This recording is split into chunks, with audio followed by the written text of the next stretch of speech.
این قصره، این هم قصره ولی متحرک. S500 2009 اتاق لانگ فرماتیک براتون موجود کردم. 256 تا کاکت واقعیشه به شرط مجموعه خودمون.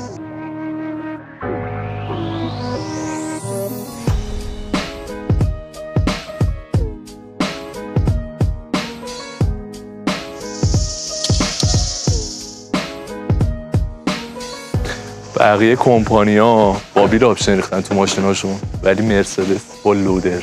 کیفیت چرم و چوب این فرمون رو ببینید، واقعا درجه یکه. بعد این همه سال 14-15 سال پیش مرسدس چه ماشین خفنی زده. این موتور 5000 سی سیش وقتی بهش گاز میدی اصلا یه احساس قدرت خاصی بهت میده. به نظر من یکی از بهترین ماشیناییه که تو ایران وجود داره. حالا بچه‌ها شما بهم بگین آپشن فرماتیک تو اسکلس چه کاربردی داره؟ اینو تو کامنت ها بهم بگو. در ضمن اگه دنبال ماشین اصیلی حتما بیا تو پیجمون. مرسی که حمایتمون میکنید.